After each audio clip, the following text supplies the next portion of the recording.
Nagsisimula ang manhwa sa isang maulan na gabi habang nakikita natin ang isang kamay ng isang lalaki na nasa lupa at isang babae na may espada na nakabaon sa dibdib ng lalaki. Sinasabi niya sa babae na paikutin ito kung nais niyang patayin siya nito. Tinitingnan niya ang babae sa mata at nagkatagpo sila ng titig. Nagsimulang paikutin ng babae ang kanyang mga pulso na ipinapasok ang espada sa loob ng kanyang dibdib. Siya ay nagsimulang mag-ubo ng dugo pagkatapos ay dahan-dahang itinataas ang kanyang kamay na may bahid na ng dugo. At nagkaroon ng bahagyang ngiti, sinasabi na siya ay maganda pa rin at hindi nagbago, tulad ng dati. Habang inilalagay ang kanyang kamay sa kanyang pisngi. Dahan-dahan siyang nawawalan ng lakas kaya't nahulog ang kanyang kamay at nag-iwan ng isang dugong marka. Habang ang babae ay humakbang palayo sa kanya. Ang kanyang huling salita ay tinatawag siyang isang buwisit na babae. At pagkatapos ay lumitaw ang isang status window na nagsasabing tapos na at tinatawag itong nullification of engagement at ang sinasabi na kondisyon ay ang pagkamatay ni Deculain. Naririnig natin ang isang lalaki na huminga ng malalim at sinabi, "Salamat Diyos." Habang nakatingin sa kanyang monitor at sinasabi na hindi na ito nag-glitch at ang nakakainis na bug na ito ay tumagal ng matagal upang ayusin. Sa wakas ay naayos niya ang glitch na patuloy na nangyayari sa nullification of engagement story route. At ipinakilala tayo kay Kim Woo-jin. Mukha na siyang inaantok at grabe ang pag-iinat, sinasabing natapos din ang kanyang pinagka-overtime-an. At sinasabi sa atin na siya ay isang game developer sa isang kumpanya ng laro na tinatawag na RU sa South Korea na kilala bilang mahirap na lugar kung saan dito din nagsimula ang console game. Dumating sila mula sa wala at naglabas ng hit pagkatapos ng hit, kaya't ang kumpanya ay naging popular sa buong mundo. Ang kanyang Giant Game Test ngayon ay ang pinakabagong AAA game ng RO, isang laro na nagkakahalaga ng lahat ng kanilang kayamanan. Sa madaling salita, nakasalalay ang kumpanya kung hindi maganda ang maging takbo ng laro. Ang pangunahing bentahe ng laro ay kung paano nagbabago ang kwento at hirap batay sa mga desisyon ng manlalaro. Kaya kahit na ito ay isang single-player na laro, mayroon itong isang komplikadong kwento na nakasentro sa mga pinangalan ng mga karakter na nilikha gamit ang matalinong AI. Ang bagong approach na ito sa mga single-player games ay naging focus ng buong mundo at maraming mga job skills na maaari mong pagpilian, kabilang ang mga hindi karaniwang nakikita tulad ng Hari, Noble, Devil Hunter, at iba pa. Pwedeng maging anuman ang manlalaro sa loob ng laro na nangangahulugang habang ang laro ay sikat, ang kumpanya at tatabo ng map-aking pera. Ngunit may kasamang panganib ang pagkapaldo nila, kung mabaygo ang laro, tapos na ang kumpanya. Pagkatapos ipakita ang impormasyon ng karakter na si Deculain, magsisimula siyang magpaliwanag kung bakit siya nagtatrabaho ng magdamag sa loob ng mga buwan. Lahat ito ay dahil sa isang pahirap na siya ang main na karakter sa isang episode na pagkamatay ni Deculain na sa wakas ay nakita at naalis na ang mga pinanggagalingan ng bugs dito. Ang pangalan niya ay Deculain von Grahan Yakline at siya ay isang kontrabida na pagdadaanan ng mga manlalaro sa game na ito. Dahil siya ay isa sa pangunahing kalaban na may maraming pedeng daan para masangkot siya. Maraming mga bugs at glitches na kailangang ayusin, ngunit ngayon, sa wakas ay nagtagumpay na sa pagtapos sa kanya ng walang anumang problema. Ang dahilan ng kanyang kamatayan ngayon ay dahil pinatay siya ng kanyang sariling fiancé, tama lang ito dahil nagdulot siya ng maraming problema sa buong episode. Naririnig natin ang isang babae na tumatawag sa kanya at tinatanong kung kamusta na ang pagtexting niya. Ipinakilala niya sa atin si Inyo Ara, ang leader ng kanyang development team at ang kanyang ex-girlfriend. Sila ay magkasama ng 7 taon at may maraming masayang alaala sa buong kanilang relasyon, ngunit hindi ito palaging masaya dahil si Inyo ay isang workaholic at siya naman ay gusto lang magpahinga, ngunit ang nais ni Inyo sa kanya ay mag-improve at nagbigay sa kanya ng trabaho at nag-push sa kanya na magtrabaho para mas maging maayos ang kanyang katayuan. Ngunit sa kalaunan, naghiwalay sila. Hindi pa rin niya nagawang magbago kahit na anong pagsisikap ni Inyo. Sinasabi ni Inyo na narinig niyang nahihirapan siya dahil sa mga bugs at natutuwa siya na nakayanan niyang malampasan ito. Ipinaliwanag naman ni Woojin na 6 na buwan na ang nakalipas mula nang sila ay naghiwalay. At narinig niyang may bago na si Inyo. Sinasabi din niya na mukhang maganda naman ang takbo ng relasyon nila. Nagulat naman si Inyo dahil sa mabilis kumalat ang mga chismis sa kumpanya. Sabay sagot niya na, tingin ko, maayos naman. Naiinis naman si Woojin na marinig na maayos sila ng bago niyang boyfriend. At may halong kaplastikan niyang sinabi na sana sa kasalan ang ending nila ng bago niya. Di naman pinatapos magsalita si Woojin at sinabihan siya ni Inyo na tama na ang kwentuhan at mag-focus na lamang sa pag-aayos ng bugs. Pagkatapos ay sinabi din ni Inyo na sinabi ng writer na binago nila ang setting at gusto nilang baguhin ang ilang mga character models. Pareklamo namang sagot ni Woojin na halos araw-araw na ang pagbabago sa karakter. Pagdating sa mga karakter, naiisip niya kung mid-boss ba talaga si Deculayan dahil maaari siyang patayin ng mga manlalaro kung swerte sila. Sabi niya na iyon ang selling point ng laro, pati na rin si Deculayan, na mas lumalakas habang nagpapatuloy ang kwento at ang manlalaro ay gagawa ng iba't ibang desisyon at tataas ang hirap ng laro habang ginagawa nila iyon. Dito ay inanong naman siya ni Imyu na kung alam ba niyang ang disenyo ng karakter na si Deculayan ay batay sa kanya. Naguguluhan si Woojin, ngunit tumawa siya at sinabing hindi ba niya ito napansin. Na parehong-pareho kayo, na tila ba may pang-iinis sa mukha ni Imyu. Sinabi naman ni Woojin na nagkita lamang sila ng writer ng ilang beses. At pabirong ulit na sinabi ni Imyu na iyon daw ang dahilan kung bakit tuwing naglalaro siya ng nito, palagi siya nagsisimula sa pamamagitan ng pagpatay sa kanya. Parang naasar naman na sumagot ni Woojin na kung gusto daw ba ng away ni Imyu, dahil sa patuloy na pagsasabi ng mga pagkakapareha nila ng personalidad ng karakter na si Deculayan. Sabi din niya, walang paraan na mahahawig ako sa isang tao na ang huling salita ay tinatawag ang ibang tao na buwezet. Biglang kabig naman ulit si Imyu at sinabing magbalik na ulit sa trabaho. At tinanong siya kung ano ang opinyon niya sa kanyang pagtitest ng laro. Sabi niya na ang laro ay masaya, pero nag-aalala siya kung ang kaligtasan ng kumpanya ay nakasalalay dito. Sagot naman ni Imyu na hindi na dapat mag-alala tungkol sa mga bagay na iyon. Ang gameplay trailer ay nagbigay kasiyahan sa mga tao sa buong mundo, kaya tiyak na hindi ito babagsak. Pagkatapos ay napatingin si Woojin sa kanyang kaliwa, sa may labas ng bintana. Tinanong niya si Imyu kung iyon daw ba ang kanyang boyfriend. Sabi din ni Woojin na masyadong gabi. At nakikita natin ang lalaki na nakatayo sa tabi ng kotse, tinitingnan ang kanyang telepono. Sinabihan ni Woojin na ano pang ginagawa niya, at wag doon niyang paghantayang ang kanyang boyfriend. Sumagot naman si Imyu na tama siya at aalis na siya. Binati din siya ng good luck sa trabaho ni Imyu sabay kaway bago lumabas ng pinto.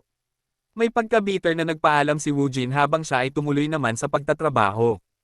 Huminga siya ng malalim, sinasabi na oras na para suriin muli si Deculayan, ngunit tinanong niya kung seryoso ba ang writer at tinanong kung paano siya magiging si Deculayan dahil may mga katangian ito tulad ng Wizkid at Average Mage.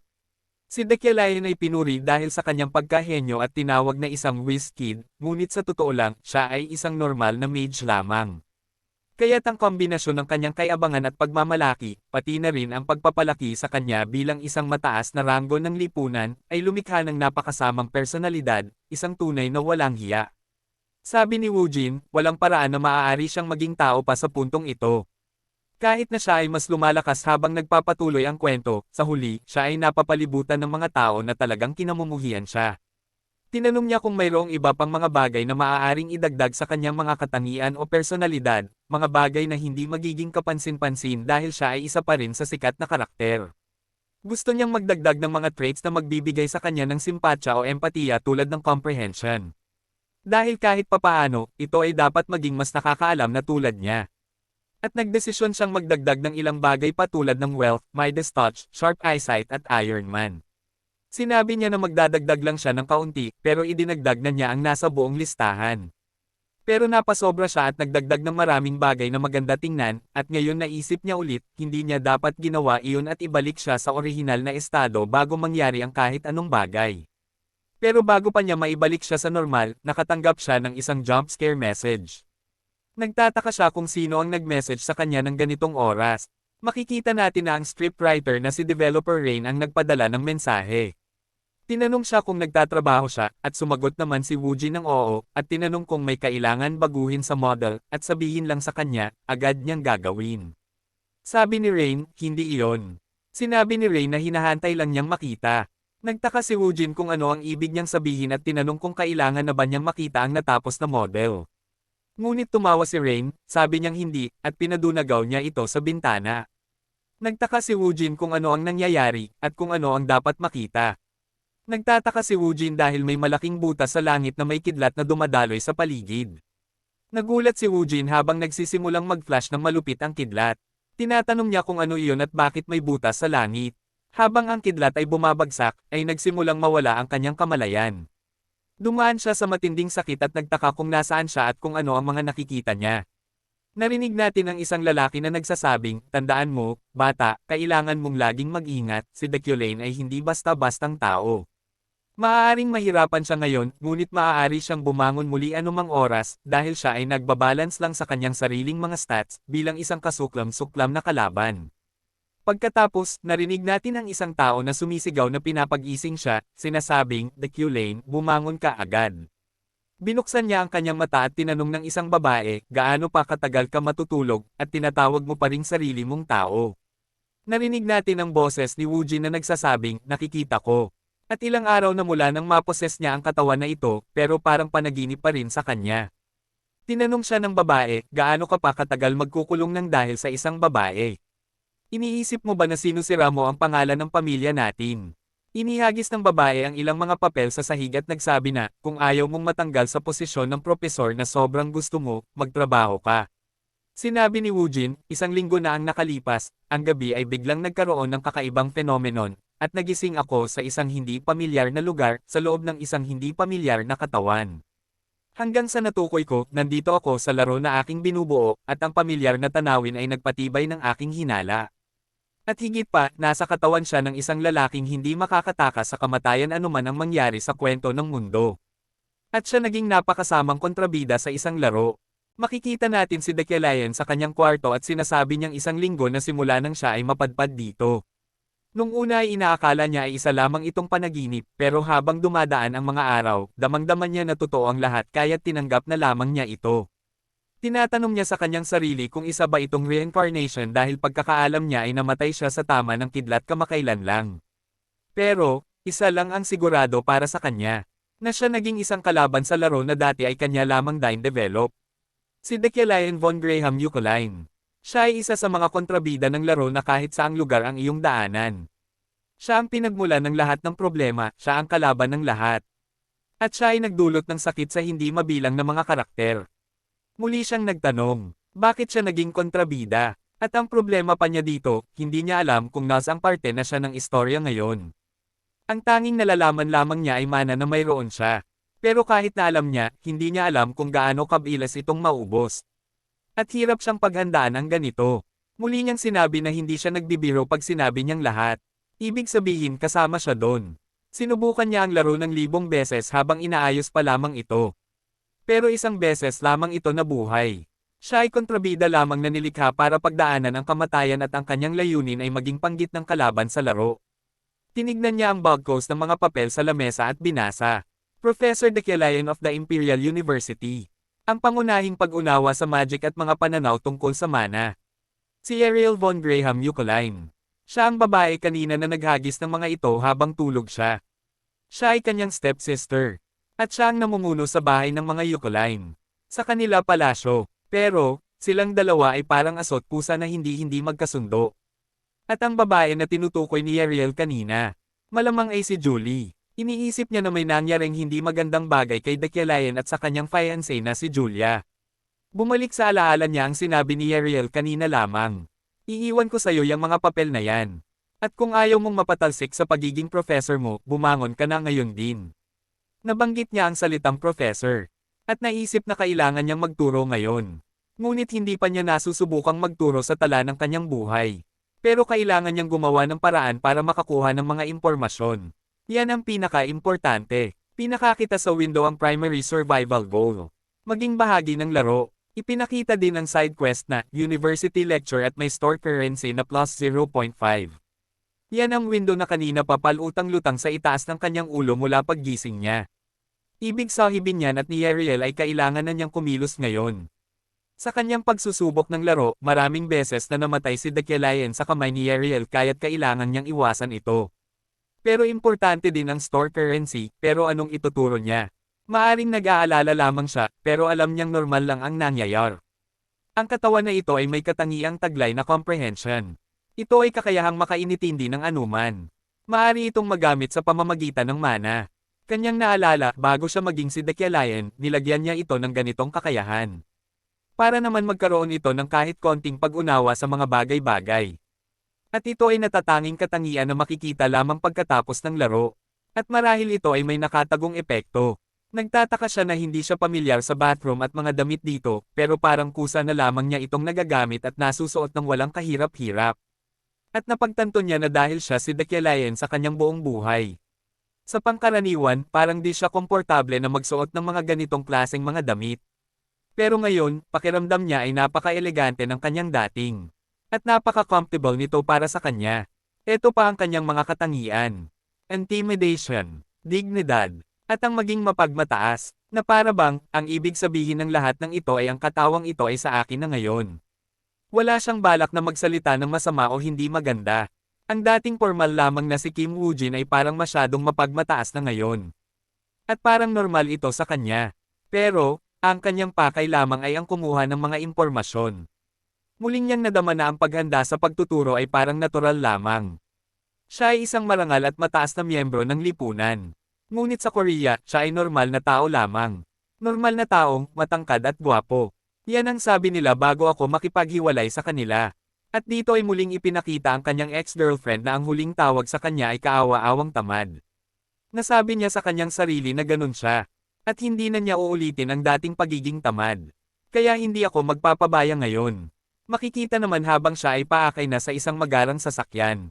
Nabanggit niya bigla na di pa siya nakakasakay sa ganitong kagandang sasakyan. At muli ay mayroon na naman siyang naalala pagdating sa mga mamahalin na sasakyan. Kanyang naalala ang kasalukuyang boyfriend ni Inyo at naiinis siya dito.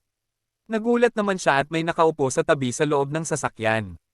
At nang mapansin siya nito ay agad itong nagsalita. Binati niya ng magandang hapon ang si Professor Dekialayan at iniaabot ang mga papel sa kanyang kamay. Iniisip naman ni Dekialayan na ito daw ba ang assistant o secretary niya. Pabiro niyang tinanong dito na siya daw ba ay isang wizard.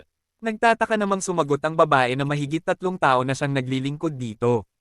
Biglang bawi naman niya na nagbibiro lamang siya. Habang sinusuri niya ang mga papel. Napansin niya na hindi ito lecture material. Ito ay isang script na kanya lamang babasahin. Nakapaloob dito ang lahat ng kailangan niyang impormasyon sa pagtuturo mula simula hanggang sa matapos. Iniisip niya na hindi talaga ito gumagawa ng mga letter material. Dahil sa pagiging mapagmataas nito at sa kawalan ng talento. Ang katabi niya ang gumagawa ng lahat. Kaya't pinuri niya ito at sinabihang magaling ang nagawa niya. Nagulat naman ang katabi nito. At muli itong sinabihan ni Dekialayan na magpahinga na muna siya pagdating sa pupuntahan. Takang-taka naman ang driver habang naririnig ang pagbibigay ng compliment ni Dekialayan sa kanyang assistant. Iniisip niya sa kanyang sarili kung gaano nang aba siya kasamang tao. At bakit parang sumama ang kanyang pakiramdam na parang nasusuka mula nung nagbigay siya ng compliment sa ibang tao. Iniisip niya na ito ba ang tunay na ugali ni Dekialayan. Naramdaman niya ito mula nang papalayo siya sa palasyo. Pero parang ang kamalayan ni Dekialayan ay sinasakop na ang buong pagkatao niya. Maya-maya lamang ay nakarating na sila sa kanilang destinasyon. Ang lugar kung saan nagtatrabaho si Dekialayan.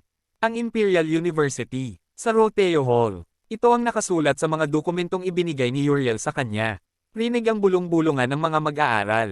Sabi ng isa, sa wakas makaka-attend din ako sa klase ng Professor Head Dekialayan. Ang sabi naman ng isa, sabi nila siya daw ay master ng spell interpretation. Sagot naman ng isa, oo siya ay kilalang henyo nung bata pa. Bigla namang natigilan ang lahat ng magpakilala na si Dekialayan. Sinasabi niya sa klase niya siya ang kanilang magiging head professor ng University Magic Tower. Dito ay sinimulan na ni Dekialayan ang pagtaturo. Sa kabila nito ay mayroong mga kababaihan na lubos na humahanga sa kanya. Ngunit sa isang banda, may isang babae naman ang lubos siyang kinamumuhian. Sinasabing siya ay isang walang modo. Siya ay kaaway ng kanyang ama. Sa pagpapatuloy ng ating manhwa, sinasabi ng isang babae na 3 taon na makalipas mula nang binawi ng kanyang ama ang kanyang sariling buhay. Maraming taon ang ginugol ng kanyang ama para sa pag-aaral sa pag-i-interpret ng spell. Ngunit dahil sa bigla na natamo niya mula nang nakawin ang kanyang research, siya ay naglumagmok. At dahil sa sobrang kalungkutan, mas pinili niyang bawiin ang sarili niyang buhay.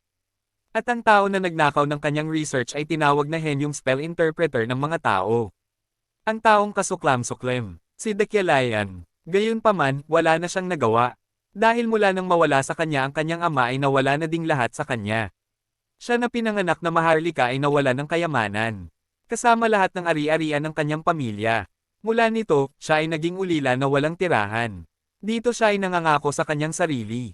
Na siya ay maghihiganti sa walang hiyang numako ng research ng kanyang ama. Dahil sa kanyang buong pagsisikap, nakapasok siya sa Empire's Royal University kung saan na si Dekialayan ay isang professor. Kahit na hindi alam ng ibang estudyante ang alam niya. Ang kakayahan ng professor sa pag-interpret ng spells ay puro palabas lamang, ito ay ninakaw lamang mula sa pagsisikap ng kanyang ama. At dahil sa ginawa niyang iyon, nakasira siya ng pamilya. Pero, paano siya nakakaharap ng ganyan at nakuha pang magyabang? Sa kanyang ama dapat ang posisyong ngayon ay kinakatayuan niya. Pag-alit at nanggagaliiti ulit na sinabi niya na, ibubunyag ko ang kasinungalingan mo. At babawiin ko sa'yo ang buhay na kinuha mo. Ngunit napag-isip-isip niya na kailangan niyang mag-honest daily. Para mapabagsak siya ay kailangan niyang magplano ng maigi. Para sa perpektong paghihiganti. Muling sumigaw si Dekyalayan at nag-utos na tumahimik at magsisimula na siya sa pagtuturo. Muli siyang nagpakilala sa mga estudyante. At dinagdag niya na siya ay isang monarch mage na kumokontrol ng mga elemento. Ipinaliwanag niya na may 11 ranggo ang mga mage. At ang monarch ay napapabilang sa pang-4. Kasama sa kanyang pagtuturo ay ang tungkol sa mga magic. Ipinapaliwanag ni Dekyalayan na mayroong 3 malaking katangian at 9 na uri ang magic. Ang mga katangiang ito ay ang pinagmulan, ang pinagkukunan ng magic, at ang elemento. Ang mga uri naman ay ang mga pagtawag ng espiritu, pagwasak, pagsuporta, pagmamagic, pagmamanipula, pagbabagong anyo, pangkukulam at ang huli ay pagkakaisa. Naisip ni Dekyalayan habang siya ay nagpapaliwanag sa kanyang klase na mas madali ang ganto kesa sa iniisip niya. Ito ang kanyang unang pagtuturo sa hindi pamilyar na topic. At kahit na binabasa lamang niya ang script niya ay naiintindihan na agad niya ito. Hindi lang iyon, dahil din sa kanyang kakaibang katangian kaya nananatili silang focus sa kanyang pagtuturo. At dahil sa pagiging tanyag ni Dekyalayan, nagpapakita sila ng interest sa kanyang patuturo. Na parang natural lamang at hindi man lang nahirapan. Iniisip niya dahil ito sa katangian ni Dekyalayan na isang magaling na professor. Sa pagpapatuloy ng kanyang pagtuturo, sinabi niya na, ang paggamit ng mana ay nakadepende kung saan ito nakaimbak sa katawan. Karaniwan sa mga mage, nakaimbak ito sa kanilang ulo para madali nila maisip ang mga spells. Sa mga mandirigma naman, ito ay nakaimbak sa kanilang mga puso at dumadaloy sa dugo patungo sa buong katawan. At ang huli naman, ay sa inner core. Ito ay halo mula sa panloob at panlabas na mana. Ito ang pinakakaraniwan na imbakan ng mana. Sa pagpapatuloy ng pagtuturo, sinasabi ni Dekyalayan na simple lang ang kanyang gustong iparating sa kanila. Ang pagsusumikap ay importante, pero kung wala kang talento, kailangan mong mag-focus. At yan ay naakop kay Dekyalayan. Sa katotohanan, walang kamangha-manghang talento si Dekyalayan. Ang kanyang mana ay 3,375. Ngunit mayroong isang mage na nagtataglay ng 30,000 na mana. Nakakatuwa na tinuturo niya ang mga bagay na siya para sa kanya mismo dapat. Sa pagpapatuloy ng kanyang pagtuturo, iniisip niya na kakaiba ang huling part ng script. Iniisip niya kung babasahin daw ba niya ito. Binanggit niya na tapos na ang pagtuturo. At sa huli, bigla siyang natigilan at iniisip niyang maigi kung babanggitin niya ang huling part ng script. Labis siyang naguguluhan kung kailangan ba talaga ito, ngunit naisip niya na kung ang original na Dekyalayan ay sigurado siya na hindi na ito babasahin. At sa huli ay binanggit din niya ang huling part ng script. Mayroon bang mga katanungan? Makikita natin ang mga estudyante na parang kontento naman sa pagtuturo ng professor at tila wala silang katanungan. Napanatag naman ang loob ni Dekyalayan dahil dito. Nang magbibigay na siya ng pamamaalam na salita ay biglang may simigaw at tumawag sa kanyang pangalan at nagsimulang magtanong. Sinasabi nito na kagabi daw may kakaibang mahika ang nakita sa kanilang dormitory. Ito ay parang gawa ng demonyo. Pero Professor Dekyalayan, ang henyong tagapag-interpret ng spell. Natigilan na lamang ang babae nang magsalita si Dekyalayan. Tinanong kung siya ba talaga ay taga-University Magic Tower. Nagulat naman ang babae sa katanungan ng professor at sinabing bakit niya ito naitanong. Sumagot naman si Dekyalayan na kung ikaw ay taga dito, hindi ba ang nararapat na asal ay magpapapakilala ka muna? Di ako sisigot sa bata na hindi alam kung ano ang magandang asal. Sabay talikod at lumakad palabas habang ang babae ay patuloy na tinatawag ang professor. Humingi naman ng paumanhin si Dekyalayan sa isip nito dahil wala na siyang magagawa sa ngayon. Naisip niya na ang comprehension ay kumakain ng napakalaking mana. Makikita natin na ang kanyang mana ay naging 2,005 na lamang. Naiintindihan naman niya ang script sa kanyang itinuro ngunit 1,300 agad ang mana na nawala sa kanya. Ngayon, hindi na siya sigurado kung gaano kalaki ang mawawalang mana sa kanya pag nakagamit na siya ng spell na hindi pa niya nasusubukan kailanman. Makikitang napahiya sa klase at pinagtatawanan pa ng kanyang mga kaklase ang batang babae na nang-ahas na magtanong sa kanya. May nagsasabi din na nagpapapansin lamang siya pero di gumana. Di na makapagpigil ang batang babae at muling sumigaw ng sandali at napatigil dito si Dekyalayan. Pasiga na sinabi ng babae na ang Magic Tower daw ay hindi ito pinapansin at sinasabing gawa-gawa lamang ang daw ito. Sinabi din ng babae na kung siya yun, ay malamang ay alam daw niya kung anong klase ng magic ang ginamit dito. Naglabas ng berdeng aura ang batang babae at hiniling na i-interpret ng professor ang kanyang spell. Sa pagtingin lamang ng spell ng batang babae ay nabawasan na agad ang kanyang mana at bumaba ito sa 360. Sa pagpapatuloy ng batang babae, sinasabi na sa kasalukuyan daw. Karamihan sa mga naguhan sa dormitory ay inaalam kung ano ito, ngunit hindi nila malaman, at humihingi ng tulong ang babae ngunit natigilan ito nang biglang nagsalita ang kanyang professor. Sinabi niya na ito ay barrier magic.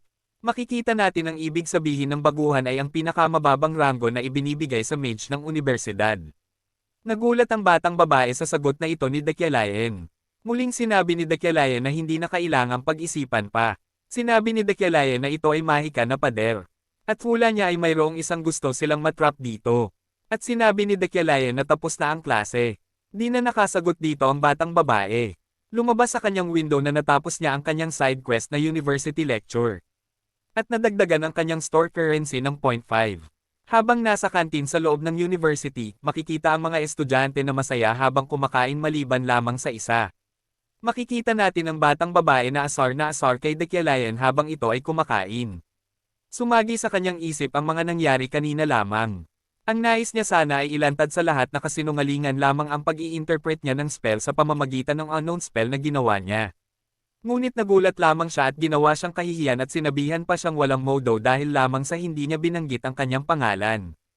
Naiisip niya na akala niya ay mamamatay na siya dahil sa kahihiyan.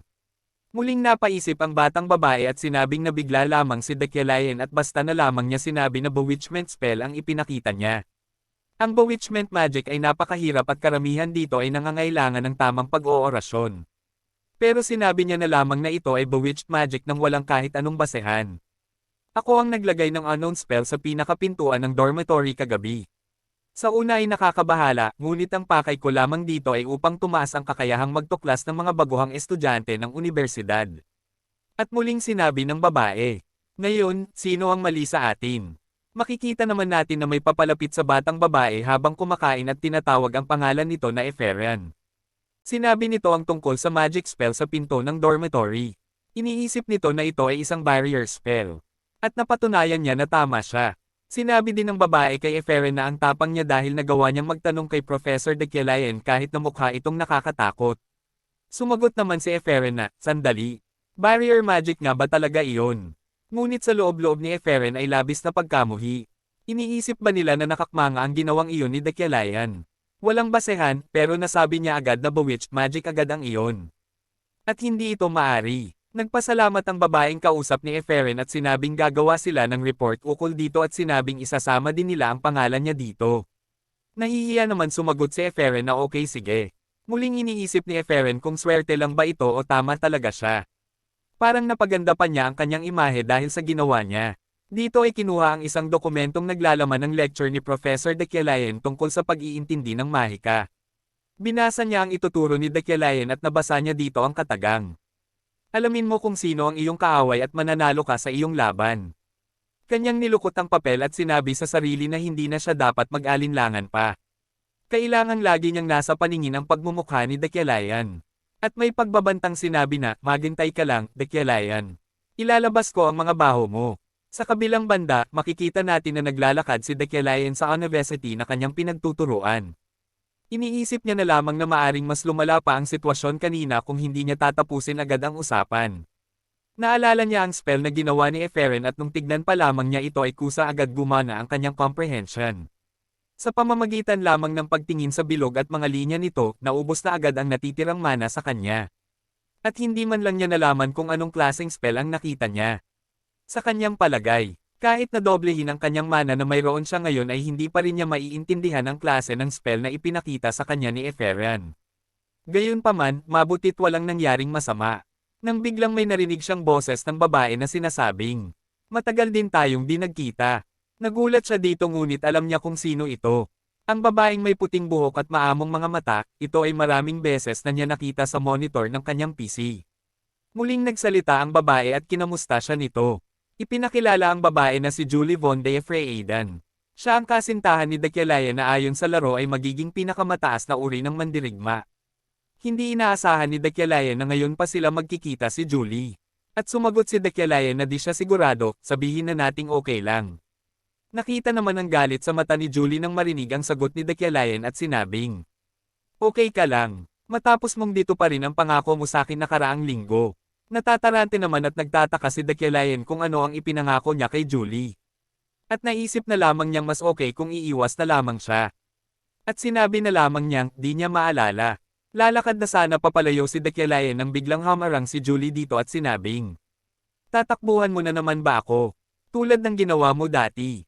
Iniisip ni Dakialayan na hindi na palalagpasin ni Julie ang pagkakataong ito para makapag-usap kaya nagpalusot na lamang siya at sinabing nagkalagnat siya nakaraan at mukhang nagkaroon ng side effect ng pagkalimot. At muli ay itinanong ni Dakialayan kay Julie kung ano nga ba ang kanyang ipinangako. Muling ipinaalala ni Julie ang panahon na nangako si Dakialayan sa kanya. Makikita na sinasabi ni Julie kay Dakialayan na kung magiging totoo ka sa iyong sarili. Dapat ay umamin ka sa lahat na ikaw ay mapagpanggap at mapagmataas. Pag ginawa mo ito ay sasama ako sa iyo. Muling ipinakita ang kasalukuyang galit na si Julie at sinasabing nagkakamali siya at nagtiwala siya dito. At mula nito ay nakayuko niyang sinabihan si Dakialayan na maari na siyang umalis na tila ba nagpapalam na dito. Walang isip-isip naman at umalis din agad itong si Dakialayan at makikita naman natin ang tila asar na mukha ni Julie dahil sa ginawa iyon ni Dakialayan. Ang engagement ni Julie kay Dakialayan ay hindi sinasadya. Muling pumasok ang alaala sa isip ni Julie nung una pa lamang silang pinagkasundo ng kanilang mga magulang. Si Dakialayan na talentadong mage. At si Julie na may talent din sa pandirigma. Ipinakita ang galak na lalaki at sinasabing sigurado sila na ang pagsasama nila Dakialayan at Julie ay magiging epektibo sa politika at sa kanilang lahi. Ang Yoklines at ang Freydens. Ang mga lahi ng dugong bughaw. Wala nang makakapigil sa kanilang pagsasama. Sa isip naman ni Julie ay okay lang ito. Dahil para naman ito sa kanyang pamilya. Kahit na hindi niya mahal si Dakialayan. Ngunit napag-alaman ng kani-kanilang pamilya na ang talento ni Dakialayan ay hindi totoo. At ito ay kanyang itinago. At pinagsinungalingan pa niya ang buong mundo at sinabi na siya ay isang henyon sa pagsusuri ng mga spells.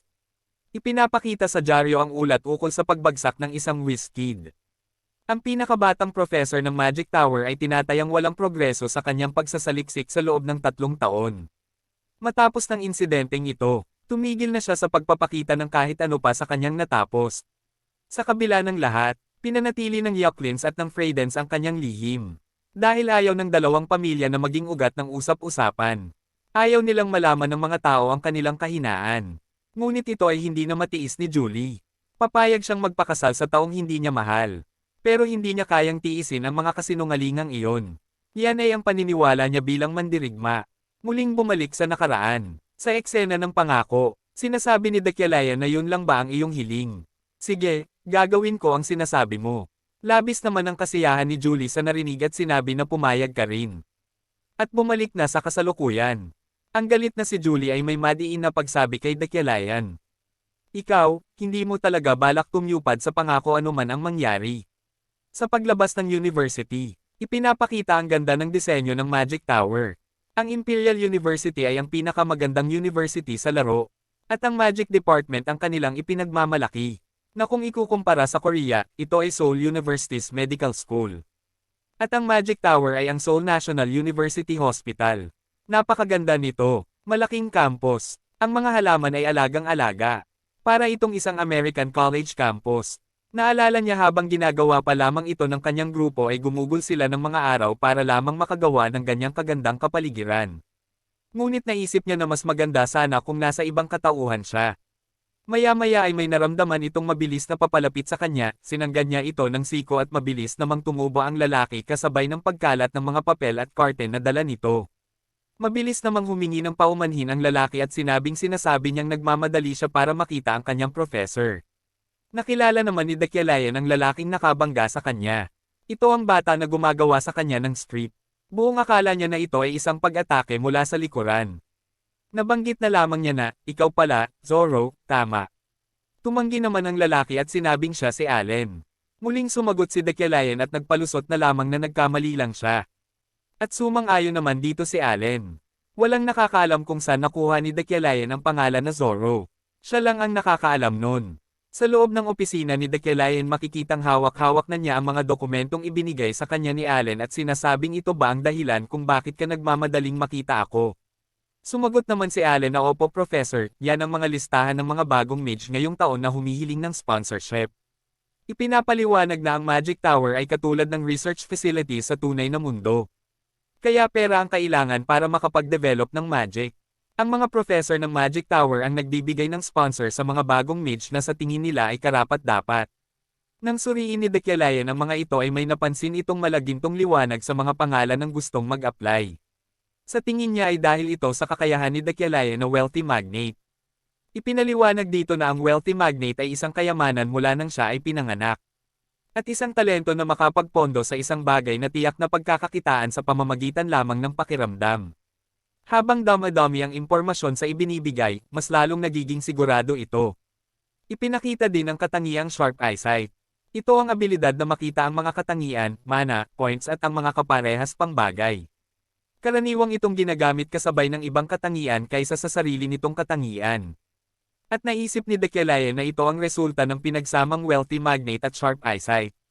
Sa pakiramdam ni Dekialayan na ang mga pangalang nagninigning ay magbibigay sa kanya ng kayamanan. Madami din silang magkakapareho, ngunit ito ang pinakamaliwanag sa kanila. Si Efren Luna, siya ay isa sa bida ng laro. Ayon sa developers na gumawa sa kanya, naulila siya sa kanyang ama dahil kay Dekialayan. Tinanong naman ni Dekialayan si Allen na kung bakit walang kahit na sino man ang nag-sponsor sa kanya. Sumagot naman si Allen at maaring natatakot ang lahat. Agad namang nainitindihan ito ni Dekialayan. At naisip niyang natatakot ang lahat na kung anong gagawin niya sa kung sino man ang mag-sponsor dito. Masyadong magaling si Efren para sa Magic Tower. Kahit di pa niya natatapos ang pag-aaral. Ngunit si Efren ay ang kaaway ni Dekialayan. Hindi, si Dekialayan ang kaaway niya. Kung hahayaan niya lamang na mangyari ang mga bagay na naaayon sa laro, malamang ay kamatayan din ang kanyang magiging katapusan.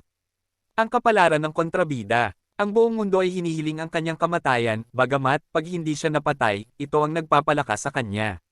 Sa buong laro, maraming paraan para mapatay si Dekialayan. Masiksak ng espada sa puso, matusok ng stick sa ulo, malason sa baso ng alak at maging masabugan ng bomba ng mga terorista. Kahit na sa anong paraan, ang katotohang siya ay mamamatay ay hindi ito mababago. Kung gusto niyang mabuhay, kailangan niyang ibahin ang kanyang mga desisyon. Ang mga desisyon na hinding-hindi gagawin ng original na Dekialayan. Makikita na pinirmahan niya ang dokumento at iniabot kay Allen. Inutusan niya si Allen na ipasa na ang mga dokumento. At nag-utos ito na ikuha siya ng ilang libro dahil mayroon daw siyang balak isulat bago siya umuwi. Sumunod naman si Allen at nagpaalam na sa professor. At si Dekialayan ay naiwan ng mag-isa sa kanyang opisina at nag-iisip-isip. Kailangan niya ng maraming pera para makaligtas.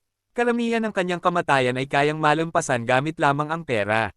Ang pamumuhunan sa mage ay isang paraan para makakuha ng pera. Pero hindi ito sapat. Karamihan sa mundong ito ay gusto siyang mawala. Gusto nila siyang tapusin sa kahit na anong paraan. Kaya ang totoong paraan para makaligtas, ang tanging kailangan niya ay makalabas. Kaya, kailangan niyang maging malakas.